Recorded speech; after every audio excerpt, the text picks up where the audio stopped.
I reached like 30 some countries last year. And it was mainly because of that one song and the way I promoted it at wrestling shows. Focus on love, love what's in focus. Aim for above because the ceiling's bogus. Focus on love, love what's in focus. Aim for above because the ceiling is bogus. Focus on love. How's it going? How's your day going? Pretty good. I'm actually working on this thing. So I started this what I'm calling Quarantine Dreams Part 2 because I did a first one. It's like this. So basically, I start writing on Sunday and I finish next Sunday and I release it that day. So it's just like it's just going on SoundCloud, so I can't I can use like any clip I want to. So like samples, I don't have to worry about clearing samples because I'm just throwing it on SoundCloud.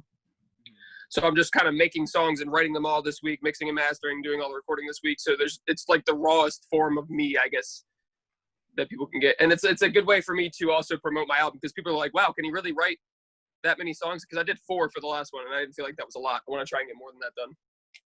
Nice. Yeah, that's awesome. I did something pretty similar when I was in college. I called it Mangus Mondays, where I dropped a song every Monday. Okay. I'm thinking about doing something like that because I saw something. I don't know if you've heard of Russ, but he apparently used to do that a lot. He would drop a new song like every week. Yeah, I heard that Friday is the best day to do it because that's when people listen to music the most, new music at least. Well, yeah, that's when it's always New Music Friday. I try to drop it not on Friday because everybody's gonna be listening to the major artists on Friday. Yeah, that's true. I used to drop on Fridays, but now I tend to drop on Mondays. Okay, that's fair. Nice. Yeah, because then I feel like I can give people a good start to their week. Yeah, for sure. And are these? Excuse me, I just burped a few times. Are these songs that you made the beat for? So sometimes the ones that I did before, I made the beat. I try to get other people's beats, but I can never seem to like do anything to other people's beats. So I tend to get like maybe a sample or something from the internet, and then I'll make the rest of the beat because it's way easier for me that way. Yeah, cool. That makes sense. Very rarely I work on somebody else's beat. It's happened a few times. Nice. I like using other people's beats. I make my own beats as well, but I don't think I can make beats as good as other people can make beats. So I can't either, but I just can't seem to work with it. I have to like structure it myself and sit there and like pick apart the beat before I can actually write to it most of the time. I'm trying to work with more producers. I'm supposed to go over to my friend's house next Sunday to work on music. He produced one of my beats before. But it wasn't produced for me. It was just something he gave me. And like, what do you find challenging about it? Like the arrangement? Usually, yeah. I just can't figure out what to do to somebody else's beat. But I can sit here and I think it's because I don't sit and loop the one part. I loop one part over and over and over again for myself when I'm writing something. I think it's because I don't do that when I'm listening to a beat. Like I'll listen to a beat and be like, yeah, this is good, but what am I going to do with this? And then I turn my phone off. So yeah, I feel you. Makes sense. If I make something with somebody else's beat, it tends to just go on SoundCloud because, you know, they always have the like licensing limits and all that. And I don't feel like spending $400 for a beat when I could just make a beat probably similar to it myself. Yeah, I feel you. Oh, where do you live? Maryland? Yeah, I'm in Catonsville. Okay. Like right on the edge of Baltimore and Catonsville. I'm actually 21229, but still in Catonsville. Oh, nice. I think Logic is from Maryland. Is that true? He's from Gaithersburg. Did you know him growing up? Hell no, that would have been cool. No. That would have been dope. I definitely look up to him though. He's definitely helped me figure out how to rap a little better because I've only been rapping for like a year, and I've been making music for like 10 plus years, like because I was doing pop punk and stuff. But he was one of the people who actually got me to actually be able to broaden my horizons to sing less and actually rap more. It's like before the album that I'm getting ready to release, which is called Growth. It's coming out in August. I would start writing it as a rap, and then by the time I go to record the song, I'd be singing the rap, because I just never thought that I had the right tone of voice. But after listening to people like Logic and YBN Cordae and Joey Badass, I just really like boom bap type rap. That's really what I feel like I can do. I feel like that's my limit too. I can't do anything other than boom bap. Yeah, that's interesting. Well, I mean, like rap with melodies works. Yeah, that's what I excel at. I feel like shit like Post Malone and like Lil Baby and stuff like that. Stuff that where I can still do like a rap flow, but I can like sing my fucking heart out at the same time. So let's start. The first thing that I always ask artists is to tell me like your full artist story, like how you got started with music, and kind of the journey that you've been on to get you to where you are today. And then basically you try to tell that in like 3 minutes, maybe like Okay. 3-4 minutes, and then I will like summarize it back to you in 2 minutes. Okay, cool. All right. So you want me to start now then? Yeah. All right. So basically my whole life, my whole family has been into music. Like my mom sings and my uncle sings. Just my whole family is just really musically talented. So at like the age of like 5, I was already singing along to all these terrible country songs on the radio, but I still think they're really good. But like singing along to these country songs, and eventually, throughout elementary school, I really didn't mess around with music. I might have tried to play guitar, but I would play it backwards, and then I'd try to play drums, and I was terrible at it. So eventually, I got to middle school, and God, I wanted to be a rapper so bad. I just got into rap music. My first rap song that I really liked was "Lean With It, Rock With It." I was like so obsessed with that song, and like I was this little ugly ass yo boy with like a buzz cut. I don't do that no more, but I had this buzz cut and like a crappy Old Navy hoodie and like the worst like baggy pants. I sagged them. I thought it was so cool, but I eventually, I acted like I was this little badass, and eventually I got kicked out of school because I got expelled from middle school, from 8th grade within the last like month and a half. And I got put through this program called the Joins program because I brought a knife to school because I thought it looked cool. I wasn't threatening nobody with it. I was like, look at this cool little knife, and but so I get into high school. I had to make all new friends, and suddenly I get into making rock music. So I know this is backwards, but this says Drop 42. This is actually a banner for the band that I started in middle school or in high school. We were a pop punk band. We started off doing a lot of Greenday covers and My Chemical Romance stuff, but eventually, we were writing a lot of original stuff. We released, I want to say 2 albums, and then a single before I started. I was kind of a dick. Like I'm not good in a band setting. I'm best working by myself, which I told you earlier when I was talking about, people using other people's beats. I'm best working by myself. I would love to be in a band. I love making rock music, but I just can't be in a band because people don't see the song the same way I do most of the time is what I feel like. And then I start being a dick about it because I'm like, no, it should sound like this. But eventually I decided I wanted to become an independent professional wrestler because I was going through a really bad breakup at the time. And, just my mind was like, you know what? I want to leave behind this whole thing that she supported. So I go and I become an independent wrestler, but the days I go to train are the days that my band practices, so my band breaks up. There were deep-rooted issues with me, and then, now I have no commitment to the band at this point. So the band breaks up. I wrestle for about a year and a half and get, like, a crap ton of injuries and go through the worst relationships of my life. I hate the wrestling business now. I absolutely despise it. Can't stand it. It's filled with pedophiles, and that's a whole other story.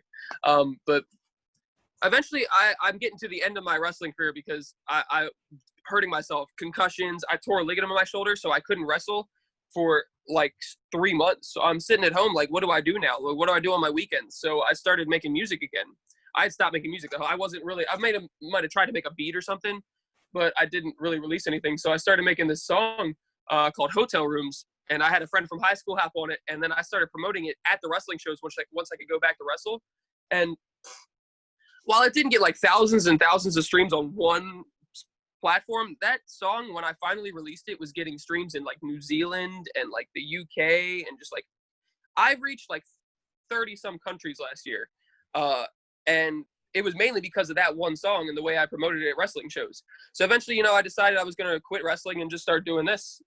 And I just started getting better and better. The first album was all about how I was depressed about this girl who I couldn't be with. Like the entire first album was about her. But now I've gotten to this point where there's only 2 depressing songs on this new album that I'm releasing because I'm actually like happy with where I'm at. But yeah, that's the Blair bio. And Blair is basically, so my last name is BLAIR, but I figured it would be cool if I called myself Blair, like blaring in your headphones, but with a 4 for the A. Nice. I thought it was like a cool little play on words. And are you in high school right now? No. I'm 25. Oh, okay, cool. I'm also 25. Yeah. So I basically, all right. So when I say I'm a 10 plus year music veteran, I'm talking, it was 2010 not when I started this band, but when I started my first band, which was some ass, and I don't really like to mention them. But Okay. yeah, it was 2009, late 2009, early 2010. So it's been a decade that I've been actually making music. Okay, got it. So I'm gonna try to basically summarize what you just told me. Yeah. And so what you said was, you've been like musical, like basically your whole life as a kid. A lot of people in your family were singers, and so you also sang as a kid. And in middle school, you got more interested in like rap music, and you really liked the song "Lean with It, Rock with It." And you were kind of a badass at school, or trying to be I one. thought I was. So yeah, you thought you were, and so you actually ended up getting expelled from middle school for bringing a knife to the school, and not threatening anybody, just for showing off the cool knife. And so when you went to high school, you had to make all new friends. And in high school, you joined a band, your first band, but things didn't work out that well. It was kind of like a chemistry thing. But this band was inspired by like Green Day and My Chemical Romance, I think were the two you said. And Yep. And so you were with this band for a while, but then you broke up with your girlfriend. And after that happened, you decided to become a professional wrestler. And so you wrestled for a while, got some injuries, and then one time when you were injured with a torn ligament in your shoulder, you made a song and called Hotel Rooms, and then you started showing this song, kind of promoting it while you were wrestling. Were you wrestling in different countries when you were promoting So it? no, I was actually just wrestling in different states, like on the East Coast, like Maryland, Pennsylvania, Virginia. No, I didn't wrestle Virginia. West Virginia, places like that. But it somehow garnered attention in other countries. Cool. Nice. Okay. So yeah, so you're wrestling in these different places, kind of touring as a wrestler, but then showing, like, also promoting the song. And since then, you have stopped wrestling, I believe, and focused more on your music. You dropped an album that was based on, or like, inspired by the breakup with the girlfriend. It was actually a different girlfriend, but it was just a breakup girlfriend. with a girlfriend. Okay. A different breakup. So I guess breakups have influenced your life in different ways, causing you to try different things. And They've changed me. yeah. Yeah, that's relatable. And so now, more recently, you are continuing to make more music. You dropped an album. You're working on a new album, which is less about breakup, and is that more. album's actually done. It comes out in less than a month. Oh, sweet! It's called Growth. Like 19 days now. Growth. Yep. And it comes out in August 17th, right? August 3rd, actually. Oh, August 3rd. Okay, so it's about 19 days. And now you're here, and you're 25 years old. So how long did you wrestle for? Just about a year and a half.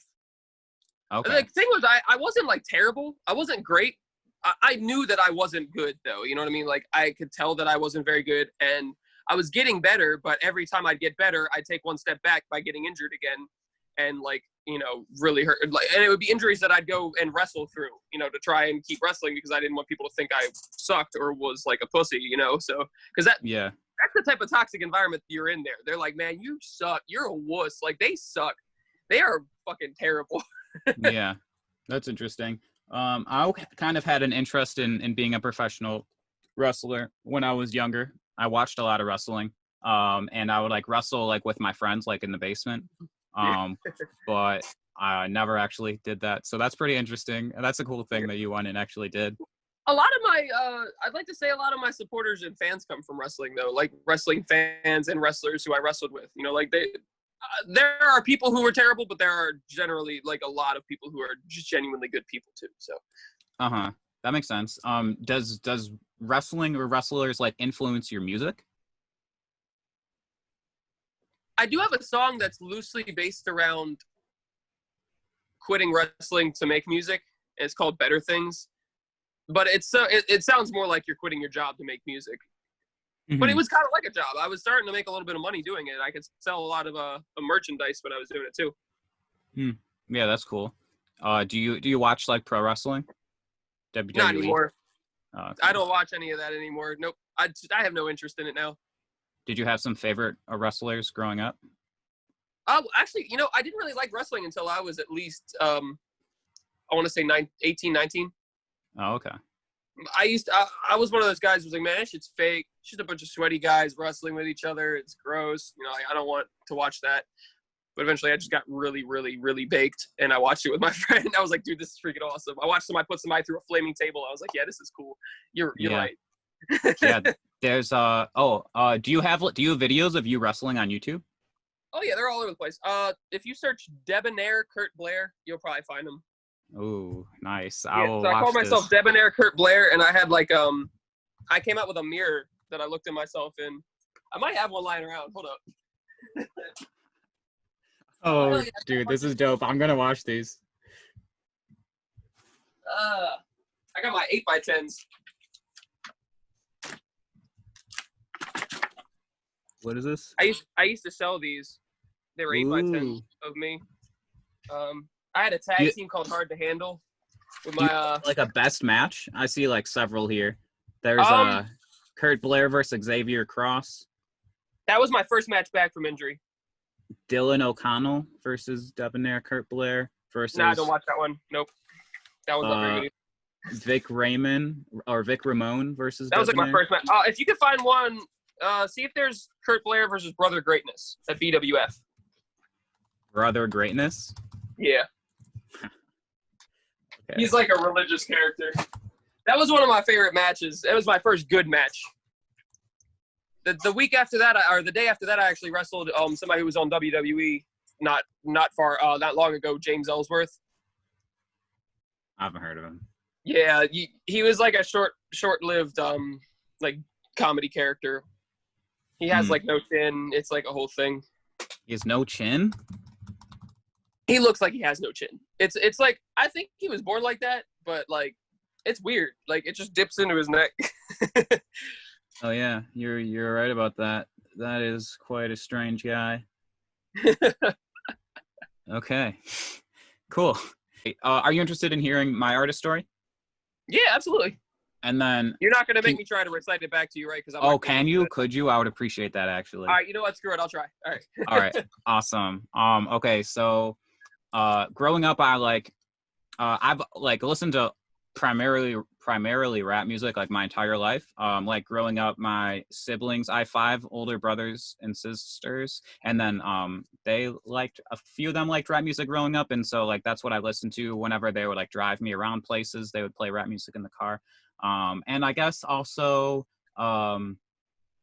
like indie singer-songwriter stuff. But I made my first rap song when I was 14. I made it with my friend Faraz after I saw that he made some songs with his cousin, and I was very impressed by that. And then so he he learned how to do it from him, and then he taught me how to do it using GarageBand on his computer. And then so we made a bunch of songs together. And then it got to the point where like I wanted to make a lot more songs than him, and so he didn't want to keep having me over just to make songs. So I had to like learn how to do it on my own. So I got Audacity and started learning how to use that. I got like pretty good at it though. Like my mixes would sound like pretty fire using Audacity. But there was a lot of times where I would like mess up and then it would like change the files, the recording files. So then I would like just lose entire projects with Audacity. So that part kind of sucked. But anyway, so I had different like rap partners throughout high school that I made songs with, as well as like some solo stuff.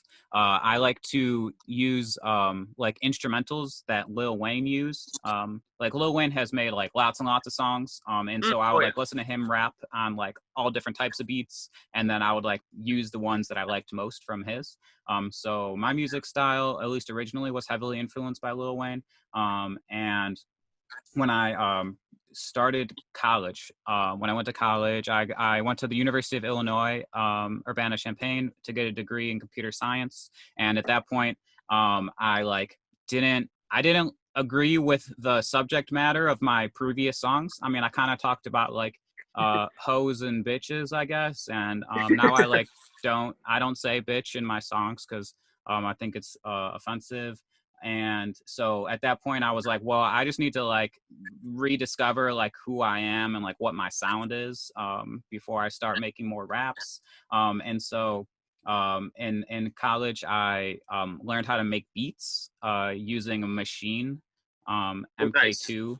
Yeah, that's like hella fun. So I made like lots of loops and stuff. And I rapped a little bit like over breaks. I made like a mixtape here and there. And the biggest project that I made in college was while I was interning at Facebook as a software engineer. I made it was the one song a week thing where I was releasing a song every Monday, and I did that for 10 weeks. So at the end of it, I had like a 10-song mixtape, and then like each song was kind of like about my previous week, kind of. So I try to incorporate like things that actually happened to me that summer.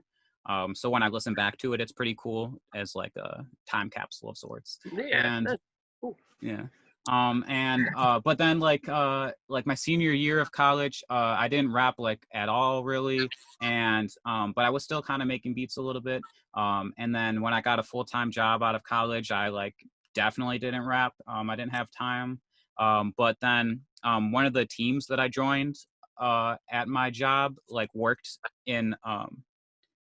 like on music related stuff, music and rights. And so part of my job, I guess, I mean, if you ask my manager at the time, it like was not part of my job, but I made it part of my job to like research independent artists and how like the music industry works for independent artists. And that got me like super interested. And then I was like, well, now that I like have these rap skills and this knowledge of being an independent artist, I started getting back into my music stuff. And I ended up releasing an EP, which had 5 songs on it.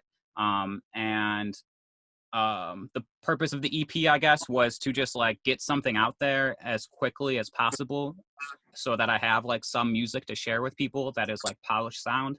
And I also wanted to like network with different producers. So I worked with like 4 different producers, I think, to make original beats for that EP. And then I also made one of the beats myself for the last song. And it was called Studio Rap. Because it was like the process of me setting up my studio and stuff and getting ready to start making songs. And You're that gonna was send in me that one. That sounds cool. yeah. And that was in 2018. And then since then, I've made a bunch of songs. I've learned how to freestyle really well. And I performed with a rap improv team doing like freestyle raps and improv comedy combined. And this year I dropped a mixtape and like 3 singles so far. And currently I'm working on my album, which I plan to drop like in November. Okay, nice. All right, so you want me to recite that back to you? Yes. I'm gonna lose a little bit of that, Well, but I will do my best. So the point of this exercise is like I want to know like what the important parts were that you did remember. Yeah. Yeah. Okay. So basically, you said that when you were younger, you and your siblings, they would mainly, most of them, listen to rap music, and that's what got you into rap music. I can't remember when you said it was, but you worked with your friend Faraz, I think was the name, right? Yeah. Mm-hmm. And you guys would make beats and produce songs. And eventually he got sick of that being the only thing you guys did, so he said he wasn't going to do it for you anymore. So now you had to find somebody else. You just had to figure out how to do it yourself. Did you say I think you said middle school or high school? One of the two. It was high school. Middle school. You started working with a bunch of, like, what was it? High school. Oh, high school. Okay. So you worked with some rappers and you released some music then. But it's really when you got into like college that you started really, really getting into it and releasing songs consistently, like every Monday. It would be about the week before. Honestly, between there, I kind of lost a little bit, but I know I've been drinking this all day. I'm sorry. Yeah. Studio Rap EP. Studio Rap EP, yeah. And you're working on something right now that you're going to release in November. Yes. I want to hear the studio rap song, the last song, the one about you setting up your studio. That sounds interesting. It sounds like. Do you like Lil Dicky? Yeah, I do. You kind of give off Lil Dicky vibes. Yeah. Have you seen his show, Dave? Yes, it's freaking amazing. Yeah, I love that show. I'm I so found that excited. show to. I feel like it ended a little early because of COVID. Oh, really? Yeah, because I don't think it was supposed to be 10 episodes. It felt like it ended really quickly. Oh, interesting. Yeah, I'm not sure. Well, yeah, I found that show to be like very relatable, I think. Apart from the parts where he like works with actually good artists, but Yeah, except for that part where he works with like celebrities. yeah. He's just some YouTube rapper who works with celebrities. I'm like, how? And where did he Yeah. get the $10,000 for YG from? Yeah, that's a good question. And also one of the main differences is that he says that he spends a lot of time on every song. But I don't do that. I have like the complete opposite mentality where I just try to finish as many songs as possible as fast as possible. Well, Which yeah, is if you spend too much time on a song, you're going to end up just overthinking it and completely ruining the song. yeah, exactly. And so in that way, damn it, what's his name? Oh, my music creation is more like riff raff a little bit. Oh, wow. You ever heard his music? I've never actually sat down and listened to a Riff Raff song just because he's just a giant meme. So Okay, yeah, he drops a lot of music, and they're all like mostly freestyles, and he mixes them himself and stuff. So the music is more about like hearing him say funny stuff and also like hearing experimental mixes, I guess. And yeah, he has some cool stuff, and then he also like dropped an album which has like the songs, the best songs, and so that's kind of the that's the part that I'm at right now. Right now I'm doing this thing, I'm calling it Rap Rotation to Riches, and how it works is I got together a group of 7 rappers, and then every Sunday you share a demo with one other person from the group, only one person, and then you do that every week until you've shared one demo with each person. And that's basically my plan to finish my album. So I've done like 4 songs so far. The next thing I'm curious about is if we were to like imagine it's 12 months from now, like where do you hope to be with your music, and what are the things that are going to happen from now to July 2021 that will get you there? Okay. Well, as long as the pandemic decides to die down a little bit, I'm not doing shows until it's over. Well, I'm probably going to do one in August, but just because they promised me a decent amount of money, I'm trying to just build my fan base up in the next year. I don't see myself getting famous in the next year or, blowing up out of nowhere. I don't want to give myself that expectation because then I'm going to feel like I have to do it and that I have to make it happen. I know it's going to take time. I mean, I'm only 25, and I'll only be 26 by that point. So, I feel like my goal is to just build my fan base up to be an actual consistent amount of people who, when I put out music, they listen to it, they share it with their friends. Right now I have to send my music to people for them to hear it. I want it to be that I can drop a song and people go, oh shit, Blair just dropped a new song. And I don't have to be like, hey, look, I dropped this new song. Mm-hmm. But I have this music festival that was supposed to happen this year, but got canceled. And I'm booked on it next year in May. And it's in my hometown in Catonsville. It's like when it was originally happening, it was RSVP'd like at least 1,500 people were coming. I feel like that's going to be like one of my big breaks for that, is that the live shows are really what gets the new fans. It's not releasing more music and promoting it on Instagram. It's doing shows in front of people and making connections with those people. Mm-hmm. Like after a show, I'll go up to every rapper who performed and like trade Instagrams with them, because then they see my shit. And then even the last one, there was hella people at not the last one I did, but the last one I did at the Auto Bar in Maryland. There was so many people that were just like, hey man, that was so dope. Like, cause I started bringing a guitar on stage to play along with my songs sometimes. And people were like, that's so fucking, like, that was so cool, man. Let me follow you on IG. And like, that night I got to 1,000 followers from like I was at like 950. I got like a good 50 followers from that night. Dang, that's solid. Yeah, it was crazy. What's your plan? Like, how do you plan on making it so that you can drop a song and then people hear it without you having to send it to them? Just like that. I mean, the thing is, I always post on my Instagram when I make a new song, and I have a good 30 people liking every post. It's a solid 30 people liking every post, which isn't great, but it isn't terrible. You know what I mean? There are people on Instagram with nobody liking their posts.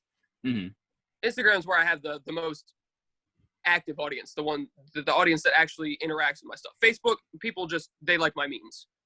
I'm a shit poster. I have a problem. Like, and I noticed right now, because I'm on a Facebook ban, 7-day Facebook ban, I can't post, but I can post from my Instagram to my Facebook page, and it's getting more reactions because I'm not posting on Facebook right now.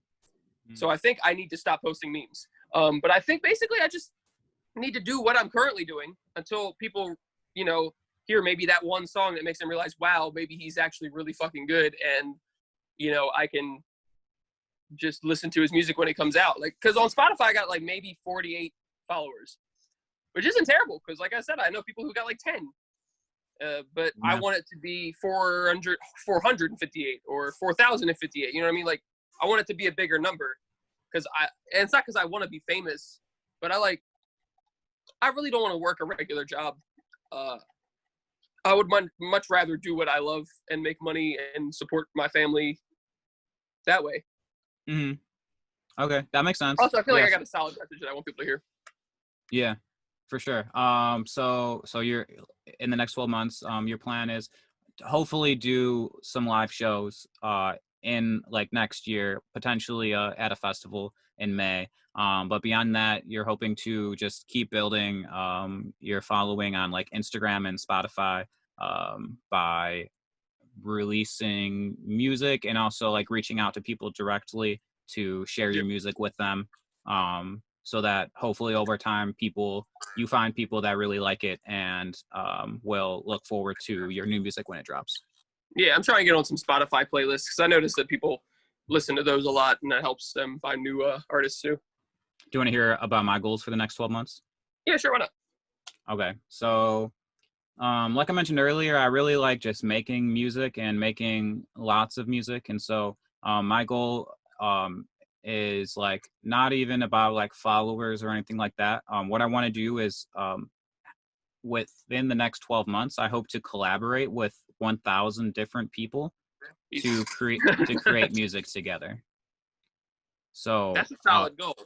Yeah, so like that's kind of why I'm doing like these videos and stuff, and like building this community, is so that I have like I can find people that are willing to like collaborate with me on a song, because if I want to collaborate with 1,000 people, I can't be like just reaching out to like as many people as possible to like find people that are willing, because I would get really tired of that. So basically I'm trying to like create content that will like bring people to me that are interested in making songs with me, and also hopefully like meeting producers that are interested in leading collaboration events, because I've led like I've run I think 3 collaboration events. And basically, like, I get a group of artists together, singers and rappers, and then there's like a folder with like 6 beats in it. And then by the end of like the 3-hour session, we've recorded a hook and 2 verses on every track. And then after that, I download all the acapellas, and then I mix it into a completed project. And so that's kind of like what J. Cole did with the recent Dreamville album they did. Exactly, yeah. Yeah, okay, I like that. Like 100%, it's inspired by that documentary that I watched. That documentary is amazing. Yeah, it's so good. So yeah, so that's what I'm trying to do. Because running those events like is fun. But I don't think I could feasibly run enough to get 1,000 different artists. But however, if I have, you got people living in different states and stuff. Yeah. But if I can meet with producers that are already making collaboration albums, or like I can show them how to do it, or like encourage them to do it. And also if I have this group of rappers together in a community, then it might be easier to say like, are there any producers that want to do this with these people that would do it with you already? And yeah, that's my goal and how I hope to do it. Okay. Yeah, I like that. That's cool. That's a cool idea. Do you think I can do it? I think you can definitely. 1,000. How many have you got so far? 23. And your deadline is when? I mean, if it's 12 months from today, then it would be July 12th, 2021. But I think I started like a couple months ago saying that it was my 12-month goal. So Well, I feel I'm like you probably like 10 probably months. could.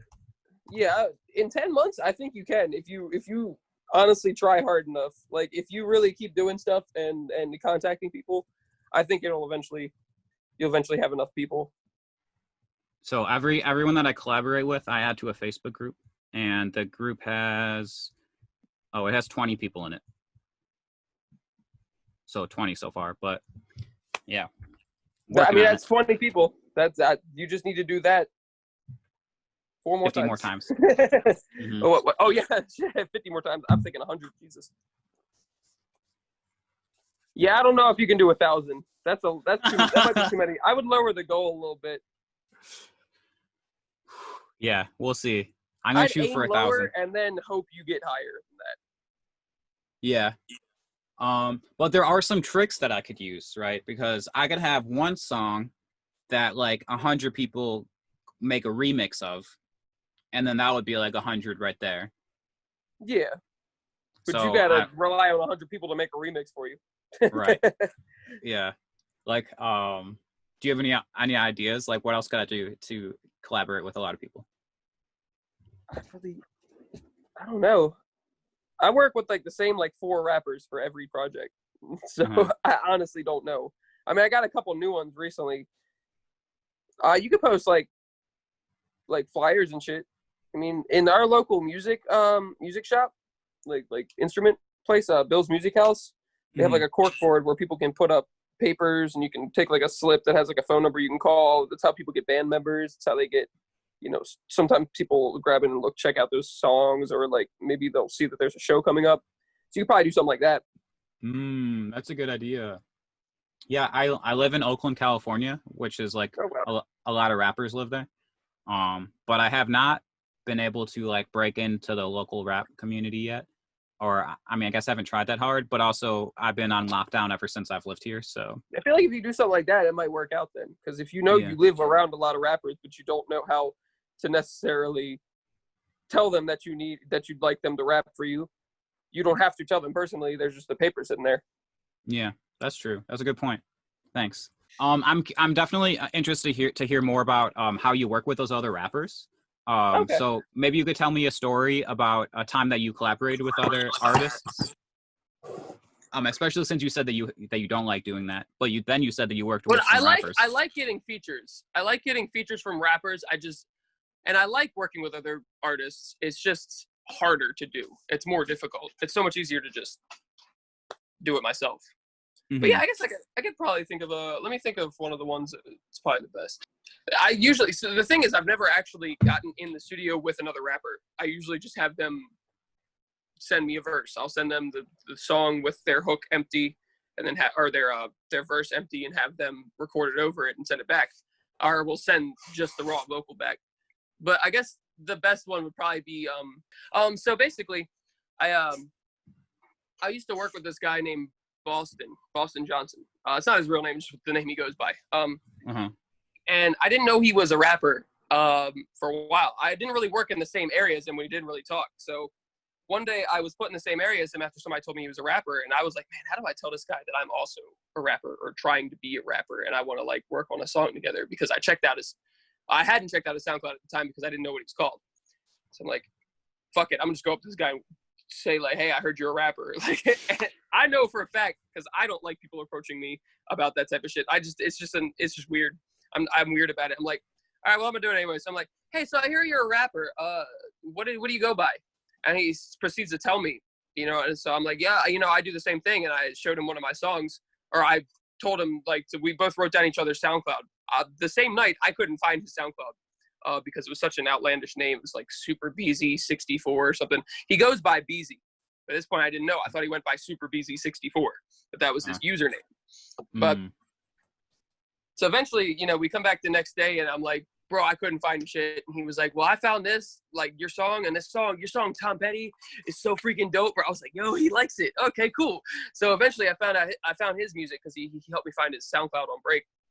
And he's like one of them anime rappers who like puts a lot of songs out about like anime. He's got a song called I think it's called Hentai Haven or Hentai Heaven.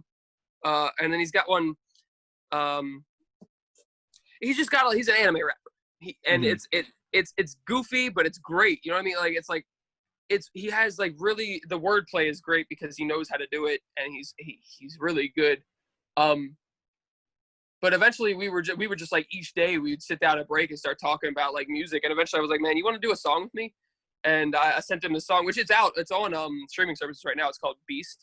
And it's really short. It's only like 2 minutes long. But I had just heard Godzilla by Eminem and Juice WRLD. I was like, yo, that beat is so cool.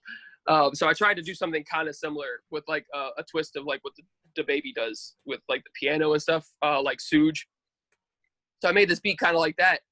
And, you know, I recorded everything over it and I sent it to him, and he got it back to me quick as hell.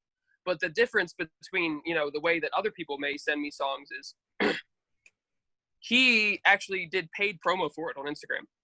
Like without telling me, without asking me if he could, he just did it. And I was like, dude, like so did I originally, but he got me more streams than I did from my own promo. And I was like nobody's ever done that, like without saying, hey, do you want to contribute to it or something like that? So I feel like that's the type of support that we as artists need to give each other, but nobody's willing to do it. Mm-hmm. I feel you. Cool. So that's an interesting story. So it's somebody that you met at work, and you found out he was a rapper, and then you talked to him about it, found his SoundCloud. Do you want to listen to one of those songs right now? Oh, sure. Which one should I look for? Yeah, I can search it. Beast. Beast? Yeah, Beast, featuring Beezy, Beezy. Can you hear this? Yeah. I'm just like a beast, yeah. Let me off my leash. I ain't going to sleep, yeah. Need a doctor or priest. Yeah, the phone's the least, but it be mine in a week. Stacking all this cheese, yeah. Money up to my knees. They say I'm ashamed. The way that I change, you can't see the shame, yeah. Comments on my brand, and feeling so great. The rest of you lame, yeah. Stay out of my way, belong in a cage. Feeling my rage now. Once I hit the stage, you're shaking my brains. You're out of my wave now. I'm just like a beast, yeah. Let me off my leash. I ain't going to sleep, yeah. Need a doctor or priest. Yeah, the phone's the least, but be mine in a week. Stacking all this cheese, yeah. Money up to my knees.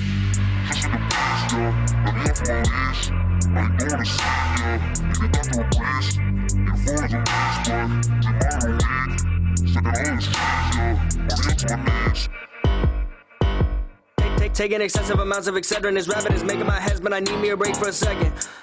Part of me, I had to get a breath, and I've been on my regulars, countless spendings, but my fun is never ending, and my bank accounts, they going up, my credit score ever ascending, ayy, for what it is, for what it was, for what you thought of me, ayy, I get a check and I'm fucking it up, call that financial side of me, she ain't wanna give me head, so I said get out, and I took that bitch brain like lobotomy, all of these Benjamins, all of me, I hit my bitch from the back, got that bitch steady hollering. And I'm a beast. They should call me Littlefoot, though I stay with the greens. And I got the baddest wardrobe that they ever seen. Blair and Beezy making such a damn good team. Yeah.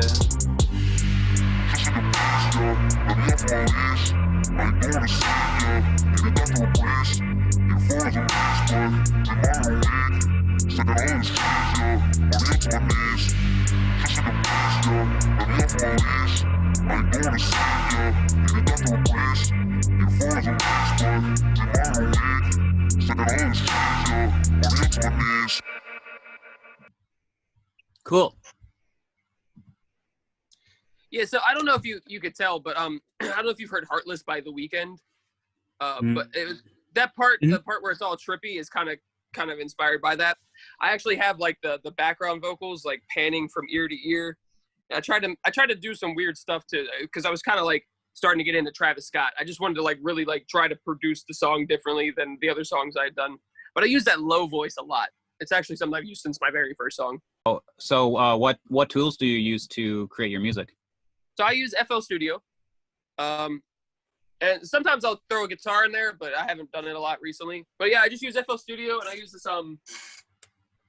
Behringer B2 Pro as my microphone. It was only like $160 when I got it. The price has gone up a little bit, but it's a really nice microphone. I got a simple ass Toshiba computer. I probably need to get a new computer soon because it likes to overheat whenever I'm making music. I got a fan on the bottom, but it only does so much. It's too much fire. Yeah. Cool. And so you make everything just like with FL Studio on your, like using a keyboard and mouse? Yeah, I don't have a MIDI keyboard. No. Nice. I'm meaning to get one soon. I feel like I'd be a lot better if I got a MIDI keyboard because I'd have more freedom to do the chords better. And I'm really just going into piano roll and clicking and pasting and copying. It's a lot more annoying to do. Yeah, I feel like that's the FL Studio way, though. Yeah, honestly. So have you done live performances in the past? Oh yeah, I've done quite a few recently, especially. I had one, the last one, the only one I did this year was in February, and recently. Okay, so basically, it's really hard to sell tickets to a show by yourself when you were the only person performing, and especially when the place wants you to sell 20 tickets by yourself. You got to get 20 people who actually genuinely want to go to your show and are willing to spend $15 on the ticket. And that's, people are like, why can't you just do it? I'm like, dude, it's actually really hard. You got to like beg these people to go to your show. But I had to beg people for that show. I sold 40 tickets to that show. I had my uncle who was in my band with me, who played guitar. We had set up like 3 or 4 songs that we were going to jam out the guitar on. Oh, my battery's low. Oh, there we go. And so, I was able to, he didn't really actually, he talked to a couple people, but I made all the sales. I really sold like 35 tickets on my own. And I was like, well, if I can do that, then why can't I do it like all year? And then COVID happened. But yeah, that show, and then there was the show directly before that one, which was the last show that that Audubon ever ran through the booking agency I run through, because people were smoking weed and drinking on the stage, like bottles that they brought in. We didn't get kicked out that day, but they stopped working with our booking agency. Kind of pissed me off because Audubon was my favorite place to work at. It's a very like historic venue, and it always drew really well. The last show, it was packed. There had to at least 150 people there. That building can only take about 200 to 300 people, like comfortably. And I had people like figuring out my hooks, and they would sing along to the songs. And it was like, cause I played a lot of my simplistic songs. So I want people to sing along, cause I like the way that sounds. It really gives me a good feeling, and I'm sure it gives them a good feeling to be able to know what's going on. So I had a song called Flex, where the whole hook is just flex, flex, flex, but it's to this turned ass beat, and the dudes were in the crowd like jumping around going flex, just fucking screaming it, and that was like the best feeling in the world. Nice. Yeah, that's awesome. So you mentioned earlier that one of the things that you like most about music is like having a message behind your music. Yeah, what would you say that the message is? Oh, okay. What, my message is? I don't have a very clear message. Oh shit! But I recently have tried to get into more. I wrote a lot of love songs. It used to be a lot of depressing love songs about how, I was sad because, girls didn't really love me, or, well, they did, but then maybe they actually didn't anymore, or just stuff like that, or just you hurt me. But now I'm in this really happy relationship, and it's just really easy to write about that stuff now. Before it felt like I was writing stuff that's too sappy, but I guess now I actually feel that way, so it's actually easier to write. So I like to write about being happy and pushing through hard times, because that's really what the album Growth is about. It's the cover is, I don't know if I can pull it up. I probably can't pull it up, but screen. Let's see if I can. Okay.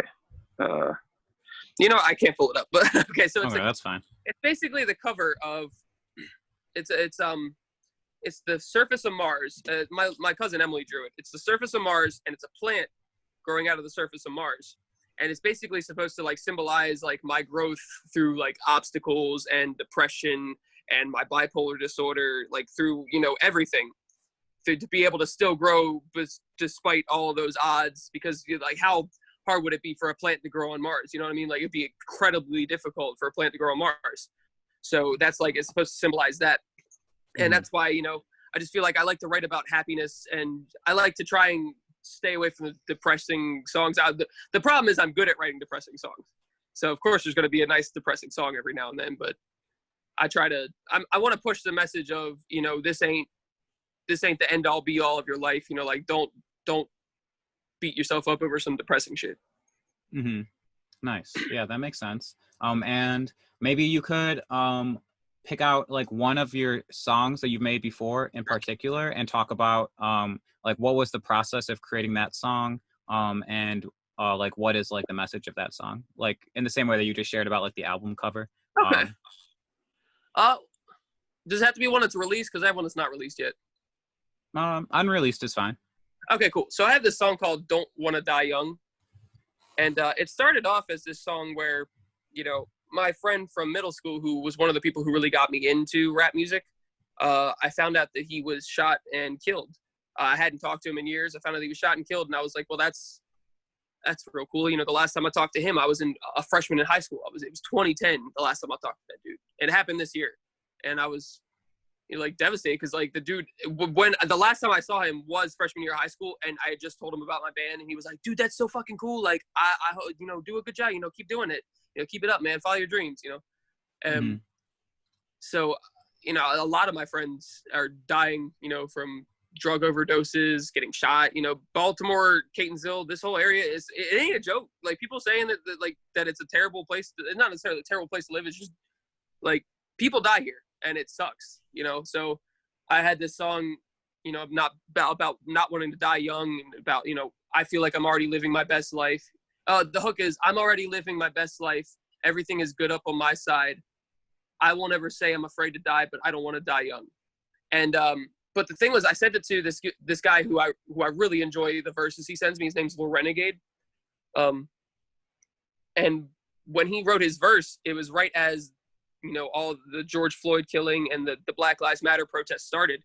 So he sent me back this verse that, you know, he doesn't mention those things, but it's very clear that that was the message behind his verse, and it kind of gave the song a bigger message. So when it comes out on August 3rd, I really like it's a powerful song. It's just his, you know, he really took it from, you know, it just being about not wanting to die young, and, you know, my friends dying young, which I don't mention it, but it's alluded to it. But he just like, he took it from this level, from here, and brought it up to here of the like intensity of what it meant. Yeah. So I really feel like that's my favorite song with a message right now, because it actually means something. Yeah, that's awesome. I can't wait to hear that song. Is there anything that we haven't talked about yet that you would like to talk about? Wear your damn masks. that's I just want to say that, like, people who think it's an unconstitutional right now are absolutely killing me. Like it's like saying that it's their constitutional right not to wear a mask. Like, come on, dude. Like, just put on a damn mask. Just if you're gonna go out in public, just wear it for, like, you know, wear it when you're going to the store, wear it around people. You don't have to wear it in your own house. You don't have to wear it while you're driving. It's not like we're asking you to like rip your own skin off or go out in public naked. You know what I mean? Like, it's not like that serious. Mm-hmm. That's my message to the public. That's all I want to talk about. That's a great message, man. Yeah, it's pretty fucked. People like, aren't wearing it, and people are dying. All these other countries are done with coronavirus, like, or nearly done with coronavirus, and here we are months behind because people don't want to listen and think that it's some kind of conspiracy against them. Like, I'm wearing a mask so they can shut me up. Like, can you still talk through the mask? Yes. So shut the fuck up. Yeah, true. I mean, at the point that we are now, like, it could be forever.